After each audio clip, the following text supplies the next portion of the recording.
Hello, wonderful kids. You are so welcome to another wonderful class. In today's class, you will be learning about emergency conditions that requires first aid. But first, what is an emergency? An emergency is an unexpected dangerous event which happens to people. It is unexpected. It is also known as an accident. If an emergency happens, it is important that first aid should be given.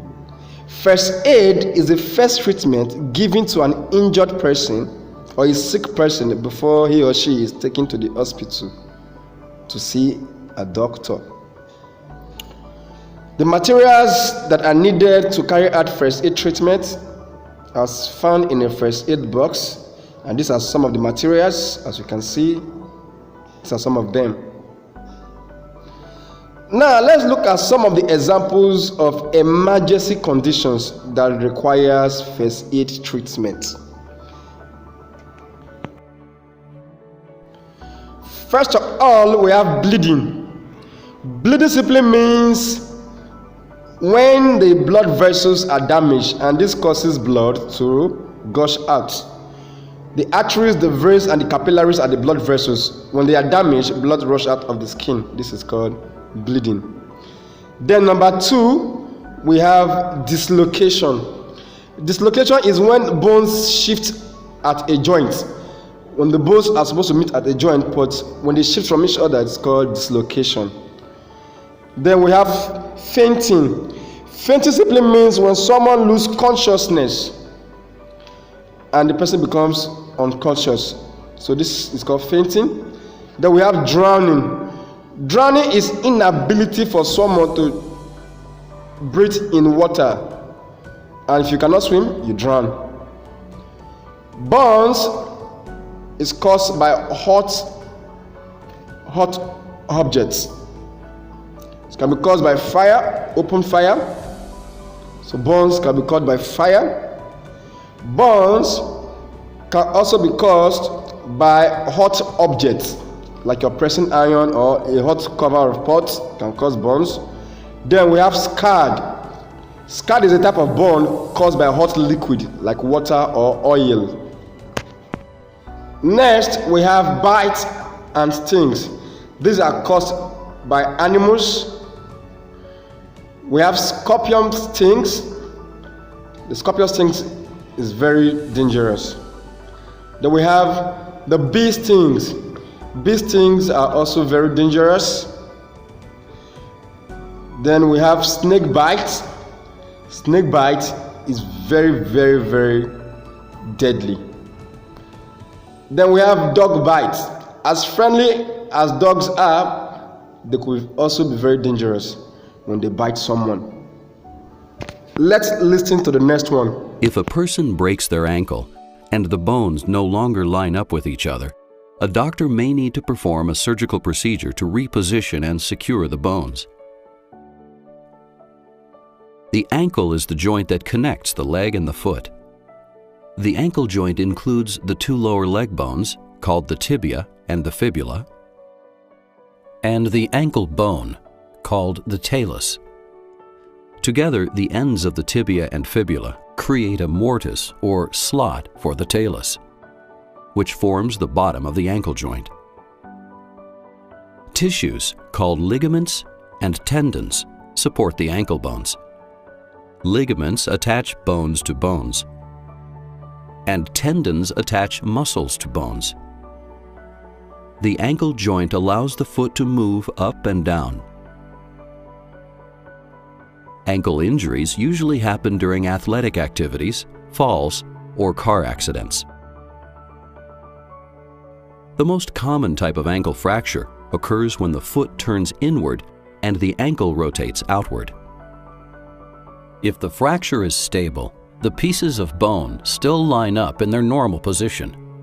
In any type of fracture, more than one bone may break. In a displaced fracture, the pieces of bone no longer line up. If bone breaks through the skin, it's known as a compound or open fracture. In addition to broken bones, the ankle may be sprained. This means the ligaments have been stretched or torn. If the ankle is very swollen, the surgeon may delay a surgical procedure to allow the swelling to go down. During this time, the surgeon may put the ankle in a splint to provide support. In addition, the surgeon may recommend elevating the ankle above the level of the heart and applying ice to it. To treat a stable ankle fracture, the healthcare provider may put the leg in a cast or boot to keep the ankle from moving so that the bones can heal together. Displaced and compound fractures with multiple broken bones and torn ligaments may require a surgical procedure. The most common surgical procedure to repair a displaced ankle fracture is called an open reduction with internal fixation. To begin, the surgeon will make an incision over the area of the fracture. The surgeon will open up the ankle to view the pieces of bone and line them back up with each other. A plate and screws will be used to keep them aligned. Additional screws may be inserted through another incision to hold other fracture fragments in place. If the ligaments holding the tibia and fibula together are severely damaged, the surgeon will place a screw through both bones. Or a suture device may be placed through both bones. Either of these devices will help hold the bones together while the ligaments heal. At the end of the procedure, the surgeon will close any skin incisions with stitches. CPRO can be administered to victims who have lost consciousness. CPRO in first aid simply means cardiopulmonary resuscitation. Let's watch closely on how to administer CPRO. If you see a teen or adult suddenly collapse, it's important to act fast. Helping to save a life is easier than you might think. Just start hands-only CPR. The first step is to send someone to call your local emergency response number or call it yourself. Then get directly over the victim. Put the heel of one hand in the center of the chest, then put your other hand on top of the first. Then push hard and fast in the center of the chest until help arrives. It's important to push, giving 100 to 120 compressions per minute, which is about the same tempo as this song.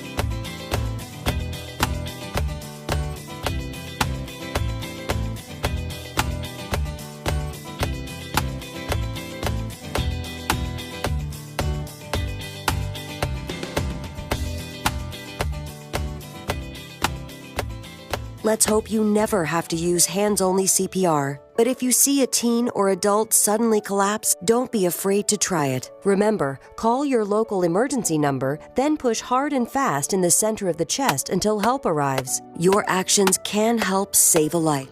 So try to save a life. So we'll see you next time. Bye.